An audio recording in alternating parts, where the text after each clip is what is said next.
Welcome, guys, to How the Frack We Got Here, a show that takes the news and events of the week and try to make sense out of it all. I'm your host, and most Will Buchanan, and on this show, we simply are all about the facts. There are plenty of news stations out there that simply want to do anything short but inform you. Here at How the Frack We Got Here, that's all we believe in. We go up to the left, we go up to the right, we go up to the middle of independence. We go after all sides because there's more than one side of a story to everything, and you need to know it all in order to actually formulate your own opinion. And that's what we try to do here at How the Frack We Got Here. Thanks for listening, and hold on, it's gonna be fun. Welcome, guys, to How the Frack We Got Here, a show that takes the news and events of the week and try to make sense out of it all.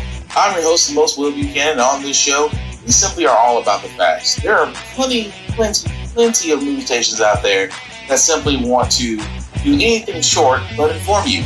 Here at How the Frack We Got Here, that's all we believe in. We go up to the left, we go up to the right, we go up to the middle of independence. We go after all sides because there's more than one side of a story to everything, and you need to know it all in order to actually formulate your own opinion. And that's what we try to do here at How the Frack We Got Here. Thanks for listening, and hold on, it's gonna be fun. Welcome, guys, to How the Frack We Got Here, a show that takes the news and events of the week and try to make sense out of it all. I'm your host, and most Will Buchanan, and on this show, we simply are all about the facts. There are plenty of news stations out there that simply want to do anything short but inform you. Here at How the Frack We Got Here, that's all we believe in. We go up to the left, we go up to the right, we go up to the middle of independence. We go after all sides because there's more than one side of a story to everything, and you need to know it all in order to actually formulate your own opinion. And that's what we try to do here at How the Frack We Got Here. Thanks for listening, and hold on, it's gonna be fun. All right, guys. Today's date, April 14th, 2021, and this is How the Frack We Got Here. I'm your host and most Will Buchanan on How the Frack We Got Here. We do take the events of the week and try to make sense out of it all. Before I do get started, guys, I do need to let you know that even though it's a family-friendly podcast, tonight is going to be a little on the heavy side. We are going to cover some stories that are going to be a little bit more graphic in detail as far as the videos goes, so definitely viewer discretion is advised. Aside from that, welcome. Y'all, there is, this was a week for crazy white people, I'll tell you that much. Well, there's no really way to warm up and go into it. We might as well go with the first story, which is unfortunately another case of a young black man losing his life because of the negligence of an officer. Body camera video released today shows the moment when 20-year-old Dante Wright, a black man, was shot and killed at the hands of police Sunday afternoon. Wright was pulled over for driving with expired tags, and police discovered he had a warrant out for his arrest. That's why they were moving from the car and they were making a custodial arrest. Police Chief Tim Gannon calling this an accidental shooting. It is my belief that the officer had the intention to deploy their taser, but instead shot Mr. Wright with a single bullet. Wright then drove off, crashing into another car. His girlfriend was in the passenger seat when he was pulled over, and his mother on the phone. I heard the police officer come to the window and say, "Put the phone down and get out of the car." And Dante said, "Why?" And he said, "We'll explain to you when you get out of the car." A minute later, I called and his girlfriend answered, which was the passenger in the car, and said that he'd been shot. Hundreds of protesters took to the streets outraged, marching to the Brooklyn Center police station where the situation escalated, police deploying rubber bullets, tear gas, and flashbangs. The officer now placed on leave as the mayor calls for her termination.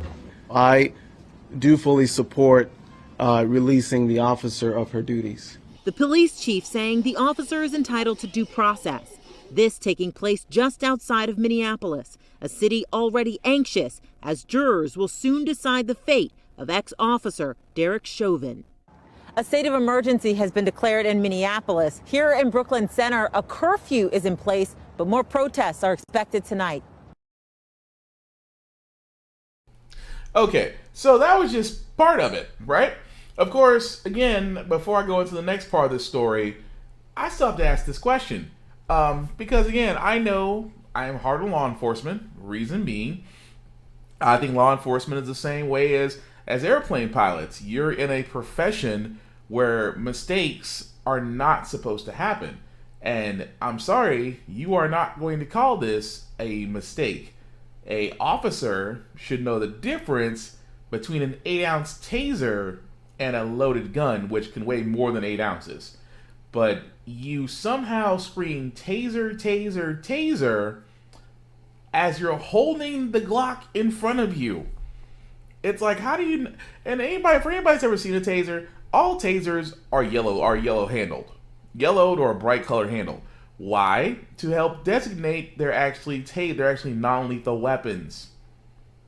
You'll never find you'll be very hard pressed to find a taser that shoots out darts that actually prick the skin to ever have a black handle. Even more so, the police chief called it an accident. How? When you're screaming taser, taser, taser, and you're holding the gun, I'm sorry, it's not an accident. This is negligence, is what it is. But we keep moving forward because, of course, as the week progressed, and I mean, this story picked up real fast. The next part of this is like she was fired, she was terminated, and she was charged. Tonight, former police officer Kim Potters arrested and jailed, facing a charge of second-degree manslaughter in the death of 20-year-old Dante Wright. In a statement, prosecutors say Potter abrogated her responsibility to protect the public when she used her firearm rather than her taser. Her action caused the unlawful killing of Mr. Wright, and she must be held accountable. Potter shot and killed Wright during a traffic stop. The now former officer on the force for 26 years, training a rookie cop that day during what police have called an accident. Law enforcement analysts count at least 16 similar cases of guns mistaken for tasers in the last 20 years, not all fatal. No comment today from Potter's attorney, the police union, or the family of Dante Wright. The Wright family's attorney speaking out. Obviously, they are glad she got charged. They do hope and pray for a day that we will get equal justice. You, me, or anybody else with this skin color would be in silver handcuffs right now with murder charges. Today, angry reaction to the manslaughter charge from activists involved in 3 straight nights of protests. Now you can see the crowd getting restless, stirring even more. Overnight, at least 79 arrests as police clashed with demonstrators and enforced a curfew. Now, some protest leaders comparing Potter's case to that of former Minneapolis police officer Mohammed Noor in 2017, a black officer convicted of murder and manslaughter after shooting and killing a white woman who'd called 911 for help. Some see a different standard for the white officer killing a black man. You think she should be charged with murder? Yes, I do think she should be charged with murder, clearly and unequivocally. Why? Because of her reckless conduct. Ron, any idea how the manslaughter charge will play with the crowds out there tonight? More people seem to be arriving here earlier tonight. They are not satisfied. City officials are pleading for peace as the clock ticks toward another curfew.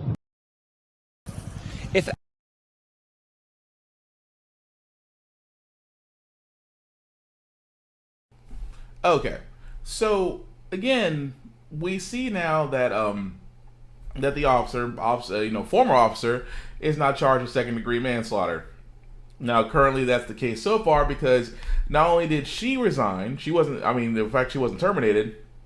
Let me correct myself on that. The fact she wasn't terminated, she actually resigned, and her chief of police, the person who sat there and said that it was an accidental issue, had also resigned. Now, it could have been because of pressure from the mayor's office. Who knows?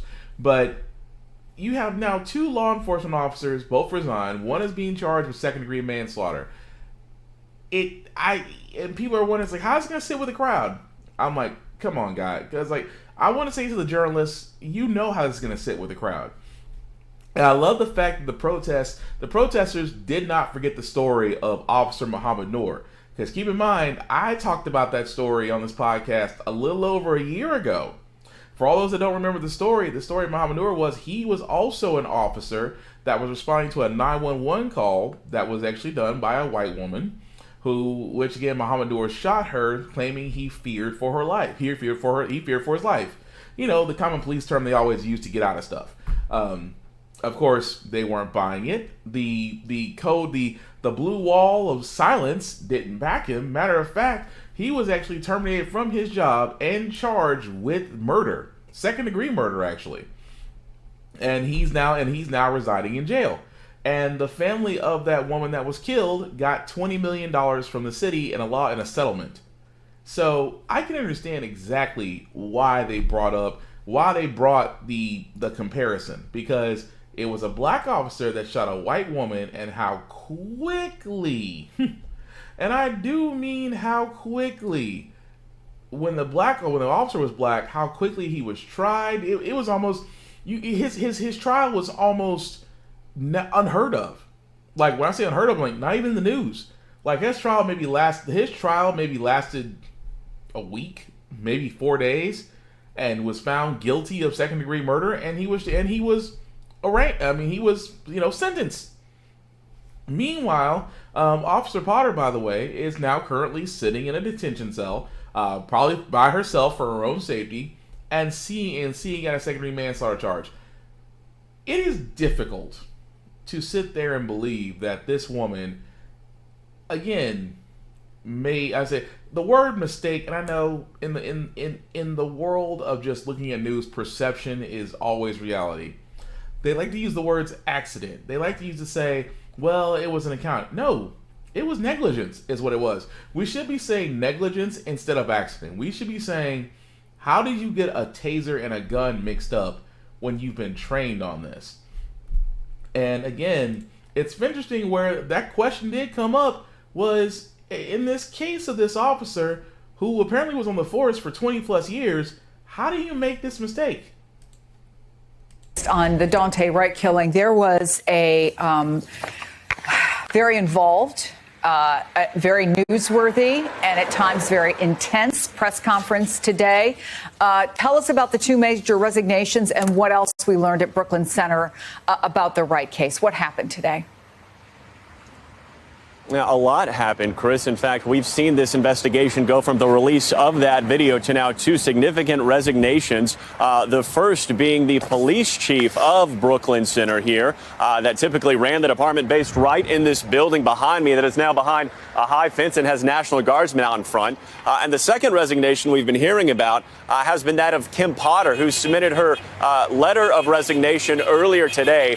That is a police officer that investigators say fired the fatal shot that killed that 20-year-old gentleman on Sunday afternoon following that traffic stop for expired tags. We know that Potter had been placed on administrative leave following that incident on Sunday, pending the investigation by the Minnesota Bureau of Criminal Apprehension. At this point, it appears she will no longer be on the police force. This investigation, of course, will continue to go on. And I want you to hear what Daunte Wright's mother had to say earlier today. The police officer. Okay, I apologize, guys. Looks like I had the wrong video queued up. Because I was looking for the video where, of course, they asked a officer who was going to explain. And again, I apologize. That's just bad on my part. Where the training officer of a certain department sat there and explained that for most officers, your non-dominant hand is where your taser is supposed to be. Where the dominant hand is supposed to be where your firearm is. So they're trained to have them crisscross on the side of their hips. So like in my case, I'm right-handed. So because I'm right-handed, my non-dominant hand, which would be my left, where the taser would be on my right, I would reach with the left for muscle memory. Now, again, guys, I know from a lot of people saying, well, you're not an officer, you won't know, and all. I said, but here's the thing. Again, I keep saying this every time, that when it comes to law enforcement, it's like, Chris Rock had the best analogy that, when people are sitting there saying, well, there's a lot of good officers, there's just a few bad apples in the bunch. Yeah, treat that like pilots. If not all pilots are bad, we just have a few ones that just crash. Now, if you're like me and you're highly scared of flying, you're fearful of flying, do you really want to worry about if the pilot had a good day or a bad day before you take off and hit 15,000, 20,000 feet? Again, you cannot make mistakes. The reality of this job for law enforcement, the same as in Army Corps of Engineers, as same for construction, as same for builders, everybody else in the sun. When you are building something that can affect people on a grand scale, you cannot make mistakes.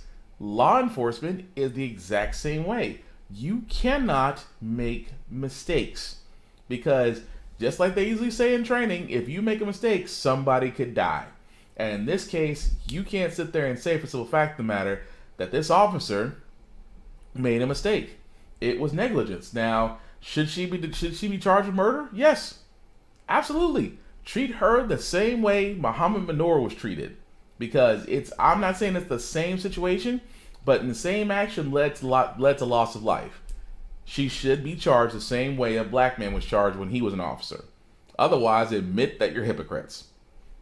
Moving right along, guys. I do want to get speaking of other things, like I said, doing things perfect. I want to give a story of a tale of two soldiers, one white and one black. Now, of course, I want to start with the most recent one because this one just actually came out in a matter of 24 hours, and I want to talk about this story of when we say driving while black, walking while black, doing anything while black just seems to get attention. However, in this case, it seemed to get the attention of a person who believed he was a cop and decided to police his own neighborhood when he saw a black man. Call the police. Hey, they've already been called. They're just waiting. Picking fights with who? You know what? Maybe you should hang on a little longer. We'll see how it goes. Then we won't have to get the report by ourselves. What is it you're doing here? Walking. Then walk. Okay, and that's what I was doing since she came out of the house. Well, you've been here like 15 minutes now. Let's go. Walk away. Keep walking. Walk away. I already walked away. Walk away right now. You need help? You got this on camera. I'm happy to help you. I didn't hit you. There's a difference between Pretty pushing sure you were the aggressor, buddy. You're aggressing on their neighborhood. Someone came running. Walk back. You better walk away. You walk away. You talking to my wife right now. That's your wife? Walk away. I didn't do Walk anything away. to your wife to speak. Check it out. You either walk away or I'm going to carry you out of here. Dude, if you touch What do you want to do? You better not touch me. Or what? What are you going to do? You up on me. Let's go. Walk away. I didn't do anything to you. I'm about to do something to you. You better start walking. I didn't do anything to her. You better start walking right now. You come after me like that? I ain't coming after you. You're in the wrong neighborhood. Get out. Get out. I live here, sir. Where? Where's your house? What's your address? Maybe we should walk you home. You can't walk me home. Well, you bet. You want to bet what I can do? I live here, sir. Okay, right what's now your you're address? harassing the neighborhood. I'm not harassing anyone walking through the neighborhood I live in, sir. Where? Cause check it out. We are a tight-knit community. Okay. We How take long care have of you each been other. here? How long have A you hell of a been lot living longer here? than your ass, because How I long have have you never been seen living you here? before in my How long life. have you been living here? That's Why none does of that your even business. matter to you? How long have you been living here? Doesn't matter. You know what? Get the hell out of my face. You've been Get out of my invited. face. You walked up to me. Check it out. I ain't playing with you. You either get your ass moving or I'm gonna move you. You smell drunk. You want to bet? You are drunk. I'm about to show you what I can do. I would suggest that You better walk away.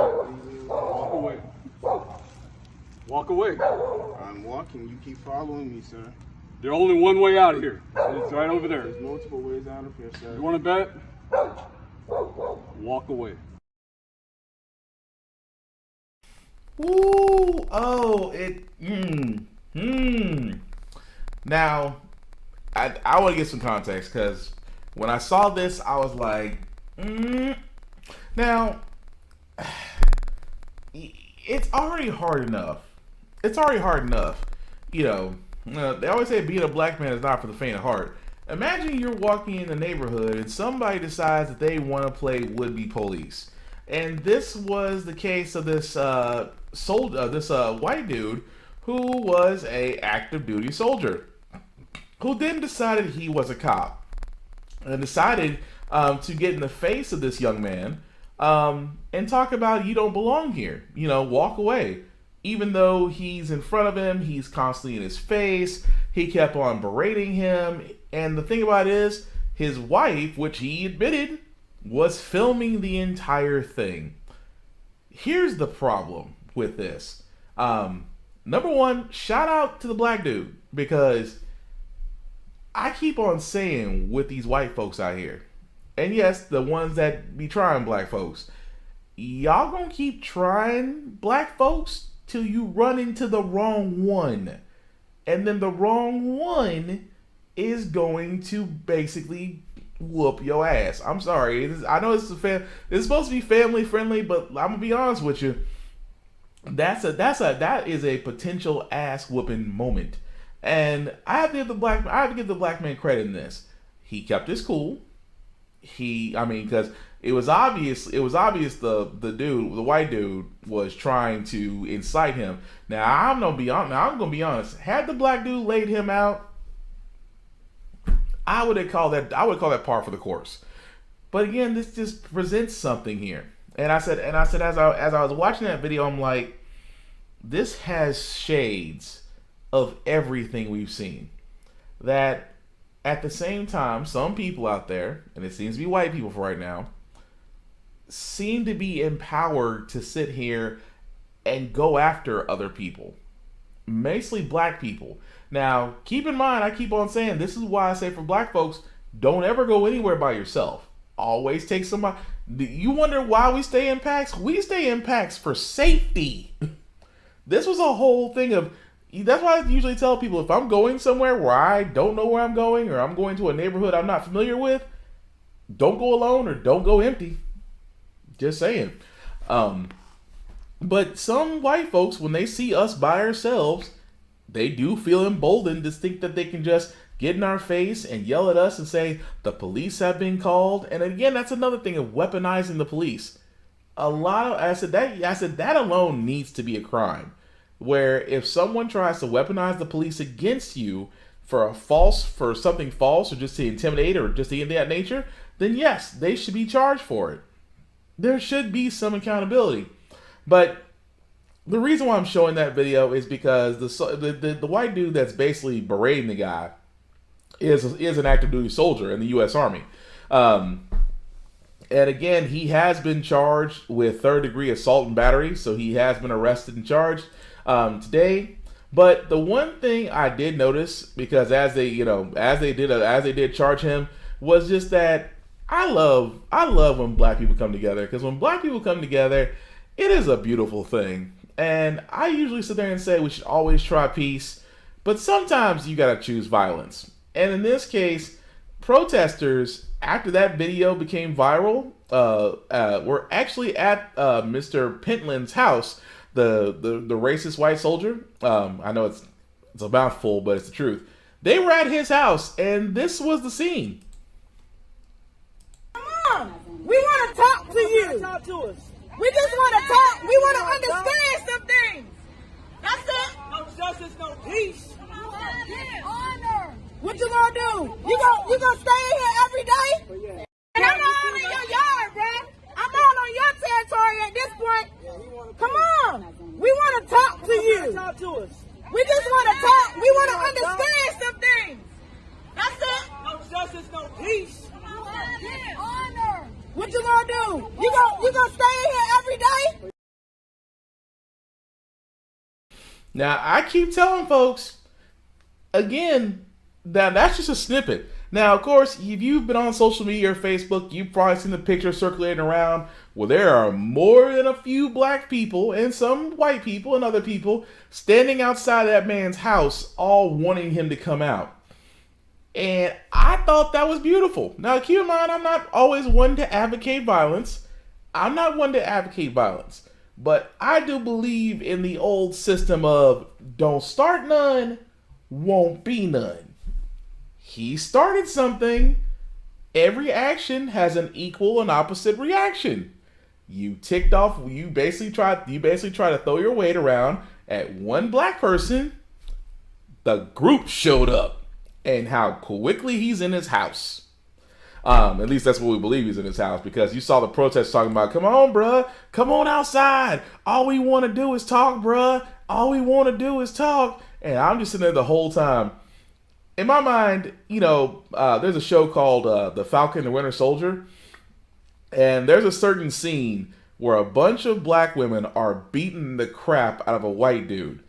And I don't know why, but that scene popped in my head when I watched that video of her saying, "Come on out, bruh. All we want to do is talk." And I loved it. I'm not going to lie. I loved it. And again, I'm not advocating violence, but again, sometimes protesting means that we got to get up in somebody else's face because they had no problem when it's one of us. They don't want to deal with all of us. And I can't be mad about that. I actually like that because he learned very quickly. Not to, I mean, of course, now that he's getting charged with assault and battery, now he's became famous. And keep in mind what I said. He's active duty, which means that because he's active duty, and we have a black man as the Secretary of Defense, which means that he basically is in command of all armed forces. You best believe that if you don't think that's the end of it, something tells me a dishonorable discharge is coming that man's way. That's all I'm saying. If history has its way, dishonorable discharge is coming his way. But anyway, that's only part one of the story. Part one of this whole thing. Like I said, it's a tale of two stories. Now, that's a story involving a white soldier who decided that he was just going to be big buck because he thought he was bigger and he thought he could intimidate, yelling at him in his voice and standing, getting all up in his face, which if it had been me, it would have been, Try Jesus, Not Me would have been playing. But in my mind, it would have been, let's get ready to rumble. I've been ready to fight. But anyway, I wanted to get to the other story about the black officer who literally besides he got insulted, berated, he got maced, and at the end of it all, he was still never told why he was being pulled over. Now, keep in mind, guys, this is going to be graphic, so viewer discretion is advised.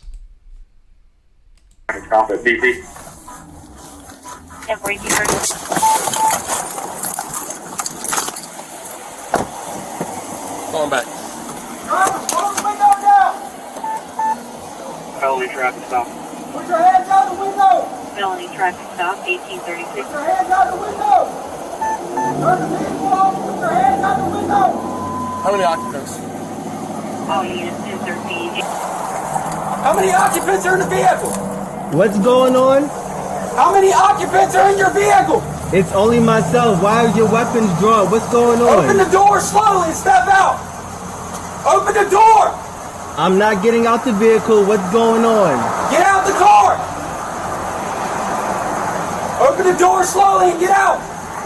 What's going on? Get out of the car now! Open the door and get out the car. Hold still. Hold. Keep your hands outside the window. Keep your hands outside the window. My hands are right here. What's going on? Get out of the car now. Get out of the car. What's going on? Get out of the car now. Get out of the car now. I'm serving this country and this is how I'm treated. Yo, guess what? I'm a veteran too. I'm gonna obey. Get out of the car. What's going on? Get out of the car now. What's going on? What's going on is you fixing to ride the lightning, son. I'm sorry, what? Get out of the car now! What's going on? Get out of the car now! Get out of the car! Sir, just get out the car. Work with us and we'll talk to you. Get out the car. You received an order. Obey it. I'm honestly afraid to get out. Can I? Yeah, you should be. Get out. What's going on? What did I do? Get out now. I have not committed any crimes. You're being stopped for a traffic violation. You're not cooperating at this point right now. You're under arrest for a traffic. You're being detained. Okay, you're being detained for obstruction of justice. Traffic violation. I do not have to get out the vehicle. You haven't even told me why I'm being stopped. Really? Get your hands. Get out of the car now. Get out of the car. Get your hands off me, please. Get your hands off me. You know what? Get your hands off me. Get your hands off me. Back up, I didn't do anything. Don't do that. Sir, get out of the car now. Hey, sir, get out of the car now. Don't do. I'm trying to talk to you. Okay. I'm trying to talk. Get out. Just get out of the car. Can you please relax? Can you please relax? Get out of the car right now. This is not how you treat a vet. I'm actively serving this country, and this is how you're gonna treat me. Back up, Daniel. I didn't do anything. Whoa, hold on. What's going? Hold on. Watch it. Air Force, he's deployed. Get out of the car! Get out of the car now! That's car now! Sir, just get out of the car! I'm trying to breathe. Get out of the car now! That's up. That's really up. Yeah, get out of the car and get on the ground now. You're gonna get it again. I don't even want to reach my seatbelt. Can you take your seatbelt off and get out of the car? Can you please get out of the car now? Look. Listen, take off your seatbelt and get out of the car. Look, I'm just gonna please. You're gonna do as you're told. Get out of the car. Look. Take your seatbelt off and get out of the. Look. Take your seatbelt off. Look, my hands are out. Take your seatbelt off and get out of the car. My hands are out. Don't reach in there, Daniel. Don't reach in there. My hands are out. Please. Please, look. This is really messed up. My dog is in the back. My dog is choking right now. Get out of the car. Take your seatbelt off. What are you, a specialist, corporal? What are you? I'm a lieutenant. Lieutenant, get out of the car. Take your seatbelt off and get out of the car. You made this way more difficult than it had to be. You just complied. Get out of the car. I'm reaching for my seatbelt. Fine. Take your seatbelt off and get out of the car. Straight onto the ground. Straight onto the ground. Ma'am. Is your commanding officer available? Down. Let's go. Is your commanding officer available? Get on the ground. Get on the ground. Please talk to me. Get on the about ground what's now. going on. Get on the ground. You're getting sprayed again. Get on the ground. Can you please talk to me about what's Get going on the ground. on? Get on the ground now. Can you please talk to me Get on about the what's ground. going Get on the on? ground. Can you please talk to me about what's Yes, sir. going on? You're not. Can you please talk to me about what's going on? Why am I being treated like this? Why? You're not cooperating. Get on the ground. Why am I being treated like this? This is really messed up. This is really messed up. Sir, well, just work. This is up. Sir. Up. Sir. Sir. You know this is Now, as difficult it was to watch that, it's even worse to imagine that. Now, of course, that officer, the one who maced him, was eventually fired. But the thing about that is, Officer Gutierrez, what's amazing about this is he didn't get fired until after that video was released. So imagine you are, you're serving in our armed forces. We love the troops. We support the troops. Thank you for your service. We say that all the time. But again, imagine if you're a black man and you are being pulled over, and how quickly when you sit there and say, well, I'm a vet, and you hear, well, I'm a vet too, honor and obey. Or you hear, you're about to ride the lightning. For all of the don't know, whenever someone says you're about to ride the lightning, that means they're about to shoot. It's a common term when it's like, dude, you about to catch one. Now, again, they never sat there and said, although the video cuts off right there, they never sat there and said what they pulled him over for. Even more so that when they actually did wind up letting him go, saying that, they let him off with a warning. They said they pulled him over because of a traffic violation, but never said what the traffic violation was. So imagine you're getting pulled over, you're getting maced, and then the same time you, through all of this, are calm as can be, which I find amazing that when it comes to law enforcement has a right. Law enforcement seems to be endowed and empowered with this sense of, I can talk crazy to you because I can end your life. Or if you don't comply, I take it as hostile. If I see you as black, you're automatically hostile. I've never understood how you can be in law enforcement and be so angry and be irate and be irrational, and you're the one with the gun, versus me, who has to be calm as a cucumber for rather very tense situation. And I have to give that second lieutenant credit, because that man kept his cool, kept asking. He knew the law. He obviously knew the law, which again, knowing the law, I've been saying this all the time, knowing the law does tick off certain law enforcement. Now, again, certain law enforcement hate that that if you know law better than they do, they hate that. They depend upon your ignorance. That's why a lot of people, when they sit there and say, well, you can ask why you're being, it's like, well, why do he ask why is he being asked why he's being detained? Because he can.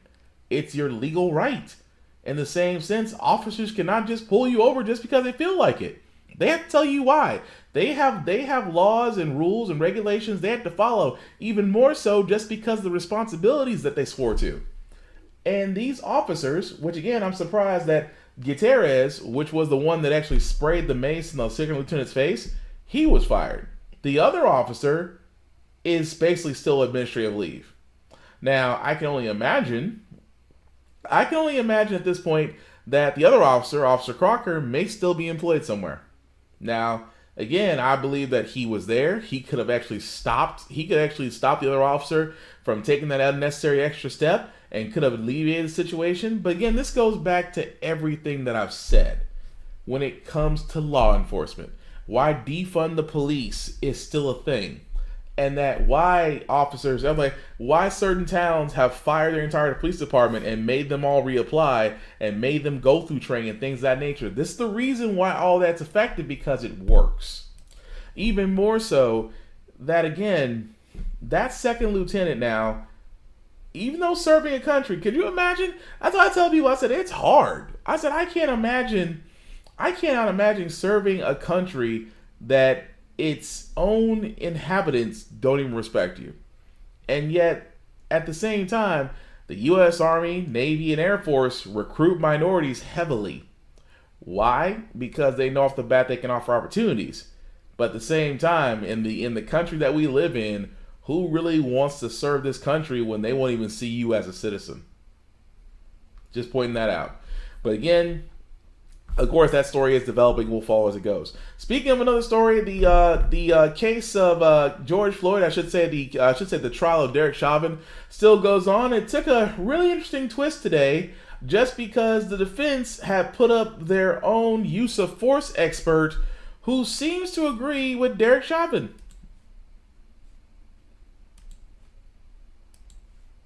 Now, based upon your training and experience and your expertise in the use of force matters, your review of the materials that have been provided to you, have you formed opinions in this particular case to a reasonable degree of professional certainty? I have. And can you just briefly overview your opinions in this particular case? I felt that Derek Chauvin was justified and was acting with objective reasonableness, following Minneapolis Police Department policy and current standards of law enforcement in his interactions with Mr. Floyd. All right, Cedric Alexander says Chauvin's actions were justified following his training. What do you think? Hey, the defense got to put up a case. And from what I just heard, I mean, there it is. When I put up what I've heard so far, Brooke, in comparison to the the prosecution's witnesses, there's just absolutely no comparison.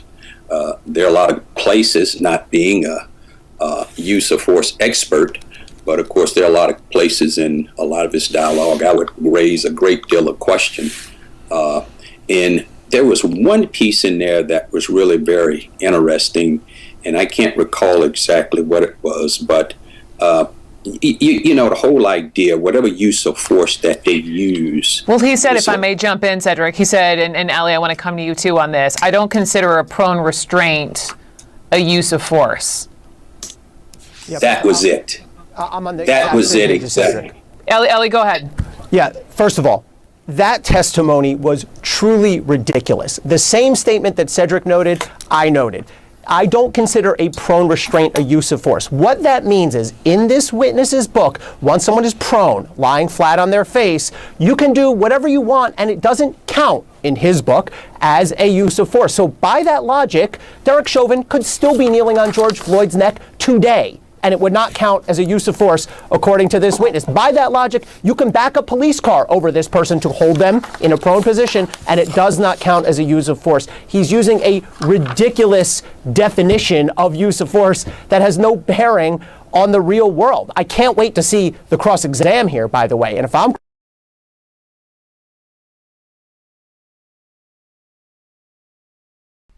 crazy, ain't it? I mean, that's the defense. The defense did bring up a use of force expert that sat there and said that they don't consider the prone position. Now, for all those that don't know, prone position means that you are lying face down on your stomach. Of course, the prone position for law enforcement means that they have you handcuffed behind your back, stomach on your belly on the ground. Which again, for most people that will sit there and tell you, lying face down on the ground with your hands tied behind your back is definitely not a comfortable position, especially for breathing.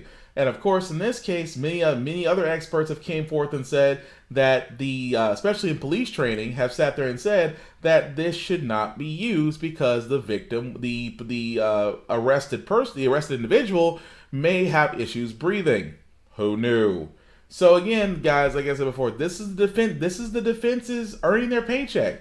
You know, they have to turn around and they have to assassinate every part of this case. They assassinate the evidence, which they tried. They assassinate character witnesses, which again they tried. Now you're going after the fact of the former officer's actions, whether they were justified or not justified. And they had to bring in a force of expert witness to sit there and say, yes, his actions were justified.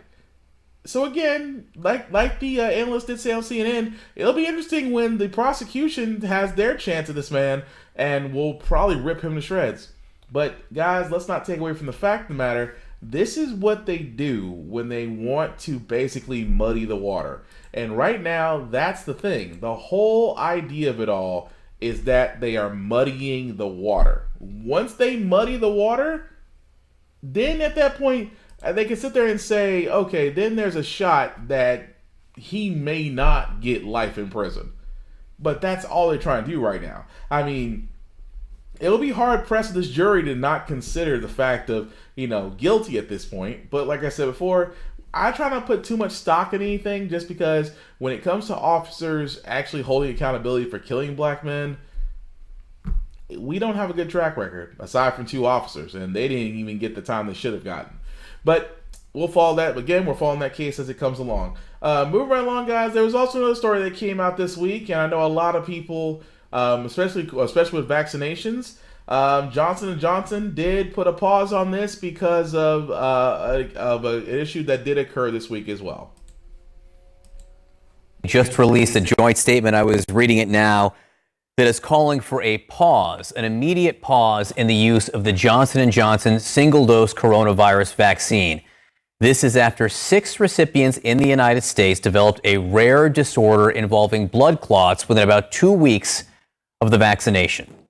Joining us now is Dr. Carlos Del Rio. He's the Executive Associate Dean at Emory University School of Medicine at Grady Health System. This is these adverse side effects, a rare blood clotting in 6 women, by the way, ages 18 to 48. 18 to 48, 6 women out of 6.8 million doses administered, Dr. Del Rio. So what's your takeaway here? Well, thank you, John. I think the first takeaway is that it's a very rare event. I mean, you're talking about 1 per million. And when you give millions of doses of vaccines, you will see events like this that you couldn't see in the clinical trial just because, you didn't have millions of people enrolled. So it probably is related. It's rare. But I want to congratulate the CDC and the FDA for very quickly jumping on it, halting the vaccinations until we know more, and really trying to understand what's going on. I think vaccine safety has always been a priority. And I think this is exactly the right move until we understand what's going on and what's the way forward. And that should be the right way. Now, keep in mind, I wanted to point this out just because, again, a lot of people are running with this. A lot of people who didn't want to get vaccines are just like, well, now, see what happened? They didn't know this was going to happen. And I'm just like, it's unusual. Keep in mind, we're in a world now where we're dealing with something that was unprecedented, unheard of. So, of course, vaccines that we're pushing out there may not always have the intended effect. Some of them have side effects. Now, in this case of blood clotting among 6 people so far, it doesn't mean that the vaccine itself is not effective. It just means that It just requires further study because we're all different. Our anatomy and physiology and genetics are different across the board. This does not mean that, oh well, this is just the fact they're trying to put something in us that, you know, we don't know what it'll do. Okay. Again, this is why I stand and say education will always win over ignorance as long as you get more of one and less of the other, which in this case, people need to be educated on this. Now, keep in mind, they put a pause on this, which means until further studying is done, that no one else will be receiving the Johnson & Johnson vaccine. There's still the Moderna and Pfizer vaccines that'll still be available in your areas, and they're still high in the 95 and up % effectiveness against the coronavirus. And with the different coronavirus variants that are still coming here to the U.S. from overseas, it is more than vital now that we all get our shots. But this is not the time to go nuts and sit there and scream, "I told you so" from the rooftops, simply put, because you didn't want to take a shot. Aside from that, what's your alternative? Moving right along, guys, I did want to talk about this other little bit that was also, like I said, in the mix, that Biden is doing the one thing that a lot of presidents before him have been wanting to do. Pull out. On U.S. troops in Afghanistan, President Biden is set to announce that all U.S. troops will be out of that country by September 11th, the 20th anniversary of the 9/11 attacks. Here's our chief global affairs correspondent, Martha Raddatz, tonight. It will be 20 years in October since the U.S. launched those first airstrikes on al-Qaeda targets in Afghanistan. And tomorrow, President Biden will announce the 2,500 U.S. troops still there will be home by the 9/11 anniversary. President Trump had hoped to bring all the troops home by the start of next month after a tenuous agreement with the Taliban. But some military and civilian officials pushed for a few months longer. More than 2,400 American lives have been lost in the war, along with more than 40,000 civilians. Through dozens of trips on the ground, through the mountains, and with Air Force fighter pilots providing cover and support, we saw the conflict up close and the number of troops at the peak swelling to 100,000. But the Taliban continues to fight on. And so let's bring in Martha. So yeah, I mean, as you can see, President Biden is wanting to do, like I said before, previous presidents, President Obama wanted to end the war in Iraq, and Afghanistan, and of course, because of his current political house at the time was against him, he had no choice but to continue it. And now Biden seems to be in a position to where he can sit there and say, you know what, I want a full withdrawal of all U.S. forces from Afghanistan by the 20th anniversary of 9/11. It's been a long time coming. I have said it before. I said we entered a war under Bush 2.0 under false pretenses, and the fact of the matter is that we went in Afghanistan to get the one guy that President Obama got under his tenure. And I figured after we got Bin Laden, it's like, okay, we got the guy that was the architect behind 9/11. Time to back it up and call it a day, right? No, for almost 18 plus years, we have made Afghanistan America light. I mean, there are more bases in Afghanistan and Iraq than there is in most of the Middle East. Actually, I'm sorry, most of the European world. Actually, there are more bases, and let's be honest, it's not because Afghanistan was looking for freedom. It's because we were about that oil. Iraq and Afghanistan do sit on the largest oil depository in the world. And I'm not saying that soldiers are there to guard oil, but it's always amazing to me that people always sit there and say, well, why don't we push back the full withdrawal for a few more months? That was the same rhetoric that was fed to us under Obama and also under that idiot Trump. That again, you would like to think that in America's existence, and if you look at the history, there's only been 15 to 17 years, if I'm remembering correctly, 15 to 17 years where America wasn't in a war. Think about that. For its existence, mind you.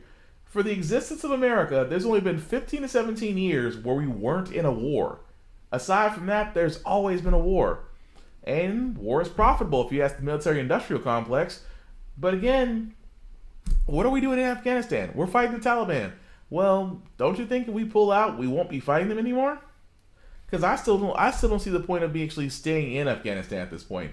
We are literally being the bullies that we swore that, a lot of our armed troops have swore to fight against, and we're the bullies that are occupying a land that's not ours. I say, look, you got Bin Laden, time to wrap it up and call it a day. But moving right along, guys, I did want to talk about this story because we're about a few stories away from our feel-good story. But I did want to talk about this story where, again, you guys heard me talk about Arkansas and Mississippi introducing these laws that will basically rule out transgender athletes. Well, it seems the NCAA has done exactly what I thought they would do. Some big news out of the NCAA today. The Board of Governors saying it firmly and unequivocally supports the opportunity for transgender student athletes to compete in college sports. Right now, nearly 30 states are considering legislation that would ban transgender students from joining sports teams that align with their gender identities, according to the ACLU. NBC News Out Associate Editor Joe Yerkeba joining me now. Joe, the NCAA also saying that championships should only take place where hosts can commit to providing an environment that's safe, healthy, free of discrimination. Tell us more about this inclusive policy. Sure. So the NCAA policy says that a state with laws that creates what they call an environment of sanctioned discrimination won't be considered to host national championship events. And they created that policy in 2016 after a number of states passed laws that allowed business owners to refuse to serve LGBTQ people. And they're really reaffirming that now as more states are passing these laws targeting transgender student athletes. So how are transgender student athletes, trans athletes responding to this news from the NCAA? And what else would they like to see, not just in college sports, but from other sports organizations? I imagine this is an important step, but just a first one. Yeah, trans student athletes are really glad the NCAA took a stance on the bills, and they're hoping that other sports organizations and businesses generally will do the same, because many major sports organizations already have policies on trans student athlete participation, and they have for a long time. So it's not a new issue, and they really want sports organizations to make it clear where they stand. All right, a great start, but still a ways to go. Joe Yerkeba.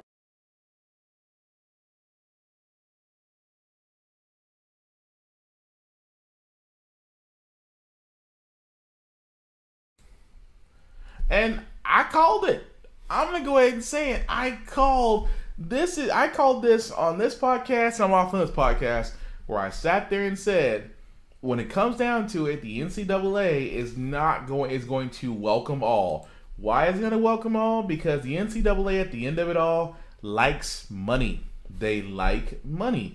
They will never argue about the fact that they like money. And we are seeing a lot of transgender athletes come forward now and want to play in the sport of the sex that they identify. The NCAA says, welcome. And they also will sit there and go against all those. It's like, well, if you're against these individuals, then we equivalently stand against you. And of course, I kept saying what's going to wind up happening. And I feel like I kind of feel like a little bit of a, if I could predict this, I need to go start playing lottery tickets.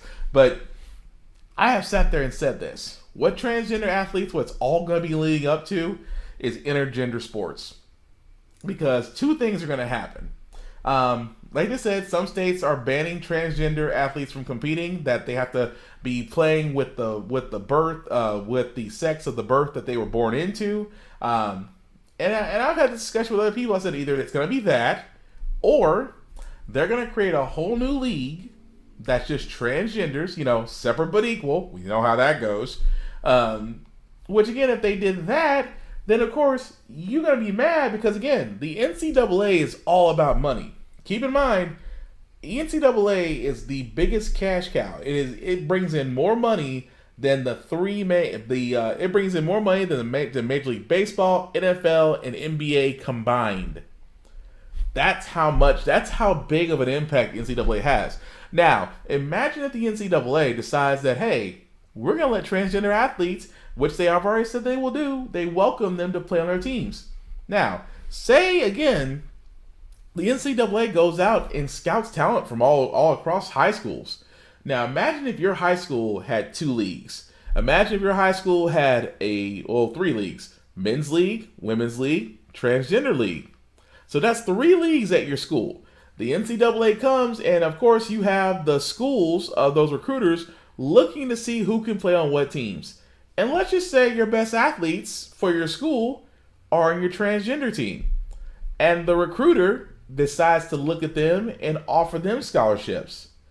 I can already imagine what's going to happen now. There's going to be a whole bunch of parents mad because the recruiter decided to go to transgenders instead of the girls team, which a lot of these states, mostly South, are simply saying we are doing this to protect the girls and give them a fair and equal shot.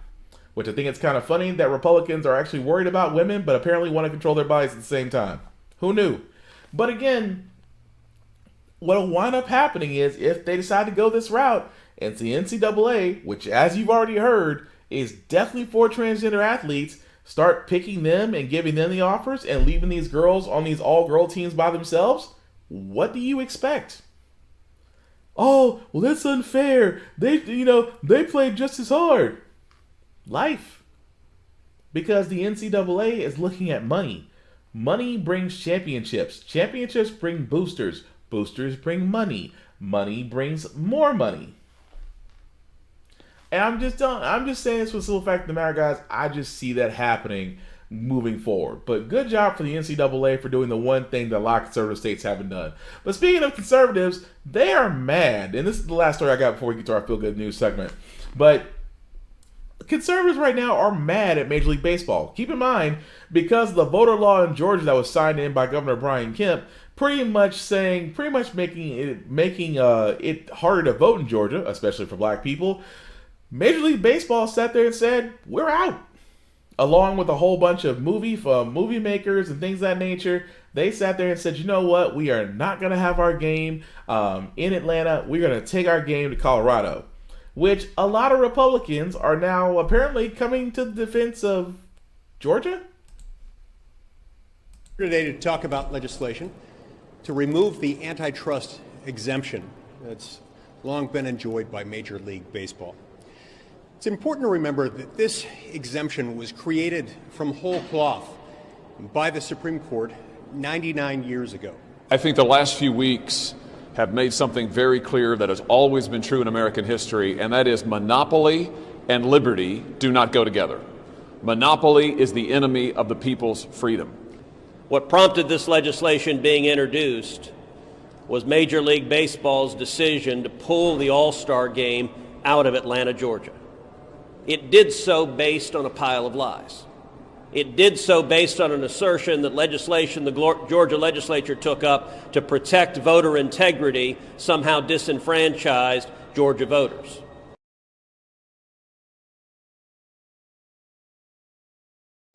Crazy, isn't it? That you would think of everything that's going on with Republicans right now, that instead of, worrying about what a nonprofit major corporation is doing, that you guys now want to remove their antitrust exemption. For all those that don't know, the antitrust exemption is really from the Sherman Antitrust Act, which basically keeps industries from becoming monopolies. Basically, like Major League Baseball can go out and, bid as much as they want to and be able to gain with no issue, which means they wouldn't be seen as monopoly. Same thing with the Major League Baseball, NHL, and NBA. They're all of them have key exemptions from the Sherman Antitrust Act. But the funny part about it is that Republicans basically want to revoke their status because apparently that a lot of Georgia businesses will be feeling some hits, which again is only because of a governor who apparently wasn't against voter fraud. Because again, this is the conservatives' beating drum. Their beating drum with all these voter law changes, and like I talked about on my podcast over the weekend for How the Frack We Got Here, I sat there and said 37 other states are considering changing or adding laws to change the way they vote because they're saying it's voter fraud, even though the last election we had 0 count of voter fraud.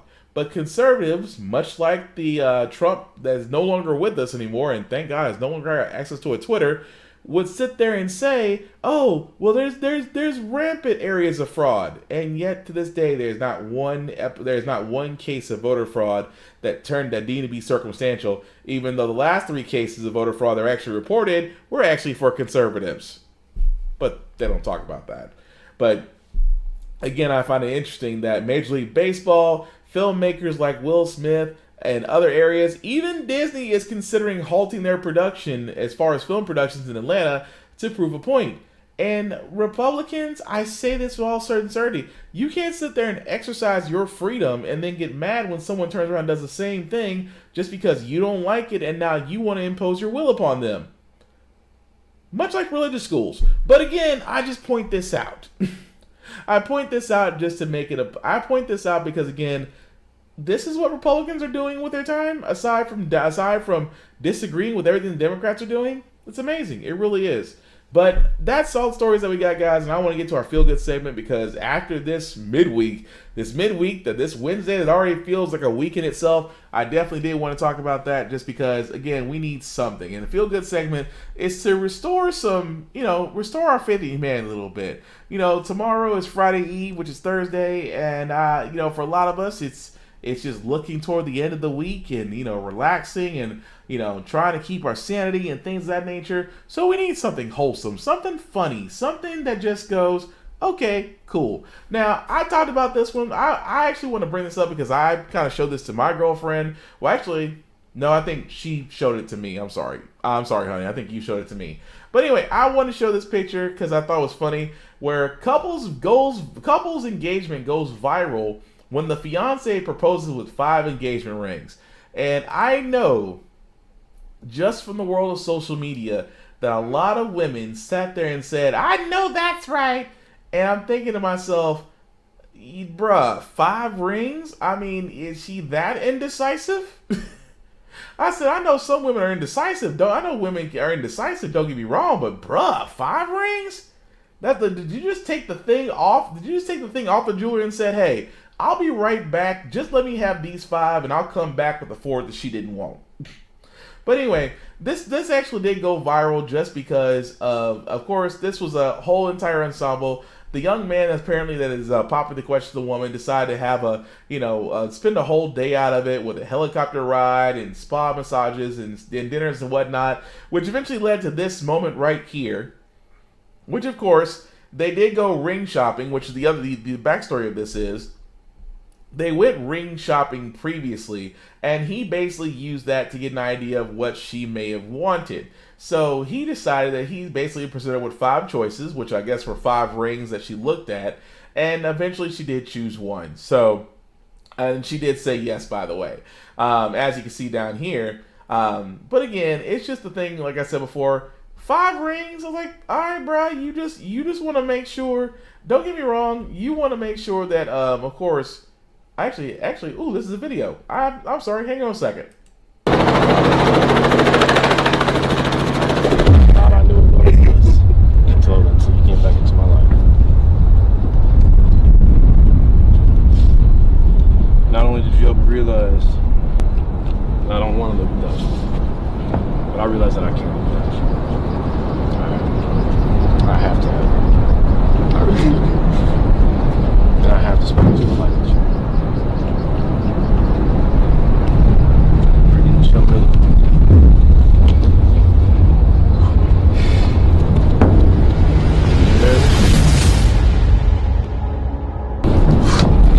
Absolutely. All 5. Good morning.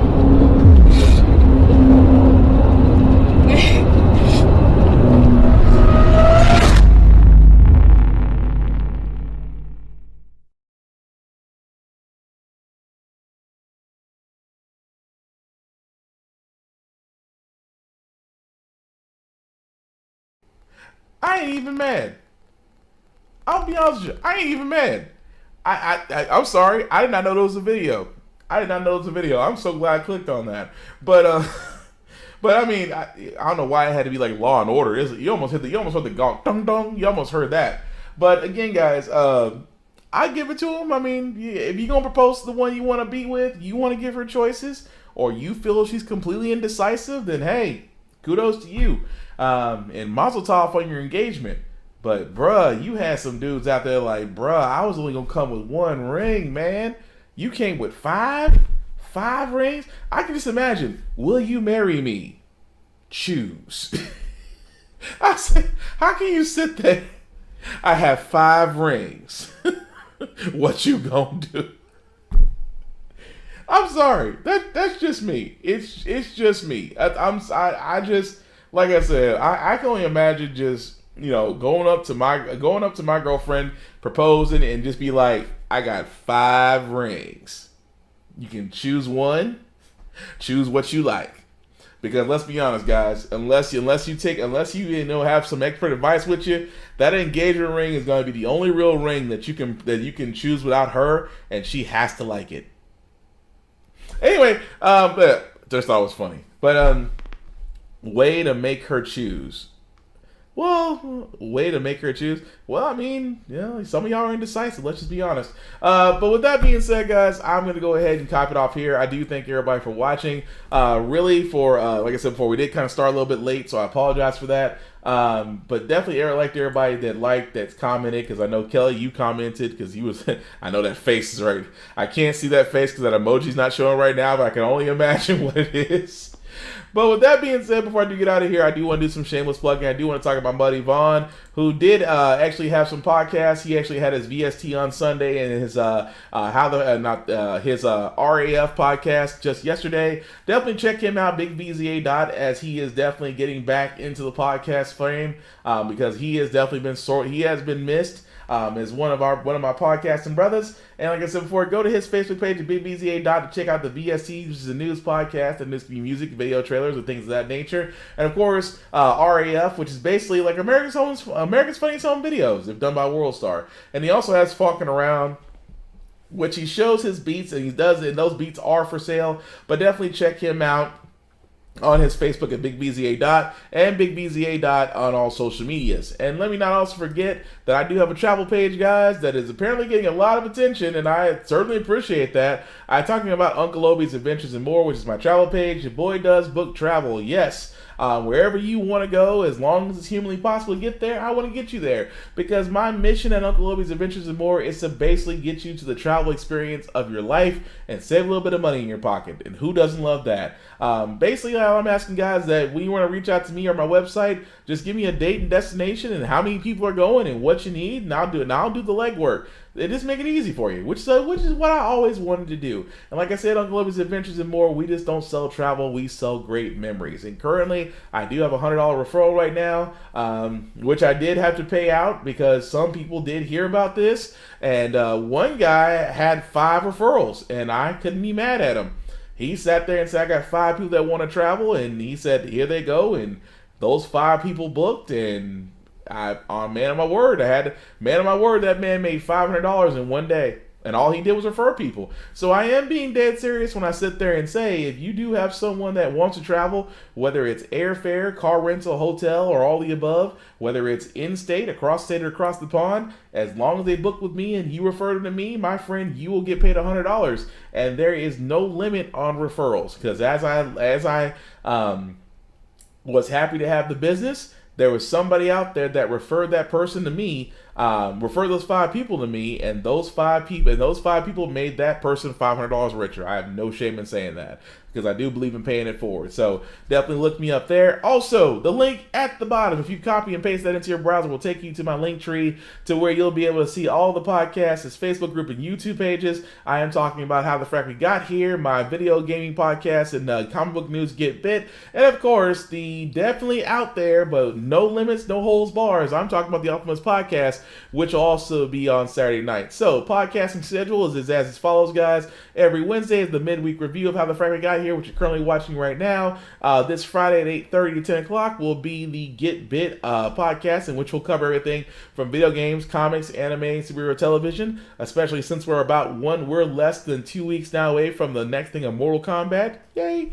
But we'll talk about that and more. And of course, on Saturday from 10 a.m. to noon, I do cover the weekend edition of How the Frack We Got Here. here, as well as a little bit later on that evening between 8:30 to 10 o'clock is the Off Limits podcast, where it's definitely off limits because we talk about anything and everything. It is not for the easily offended, because trust me, there were a few times where I'm pretty sure I did tick off some folks. But it's only because we need to talk about the things that people say we shouldn't talk about, because we need to move forward. So, with that being said, guys, thank you all for watching, and again, thank you all for commenting, who liked, who shared, who subscribed. I know you can start watch parties because Zuckerberg put an end to that, but that's okay. And aside from that, guys, like I said, please be careful about COVID-19. Get the shot if you're able to, but until then and after the shot, still wear a mask, do social distancing, try to do all those things that will pretty much keep us safe. At the same time, thank you, essential people. I hate the word essential worker. I mean essential people. I am talking about the guys, those who are first responders, who are educators, those that work in gas stations, grocery stores, who are truck drivers, those that work in warehouses like Amazon, and those that work in logistics like United States Postal Service, UPS, FedEx, the DHL, and all that jazz. Thank you. I almost went to my prepubescent voice for a second. That did not sound right. But aside from that, guys, thank you all guys for what you do. And like I said before, take care of yourselves and each other, and we'll get through this. And the whole point of How the Frack We Got Here, not Off Limits podcast. I'm already on Saturday, but the whole point of the How the Frack We Got Here is basically about staying informed. We do a lot better when we're staying informed by not trying to change each other's opinions or persuade each other, but simply giving all the facts and allowing each other to make up their own minds. We do a lot better when we're informed. When we're uninformed, we get Trump. When we're informed, we get our first black Madam Vice President. Until Michelle realizes that she can be president, and that'll be awesome too. Yeah, here's hoping. But anyway, guys, have a good Wednesday night. Hope all is well. And like I said, we look forward to Friday Eve, but I am out. Peace!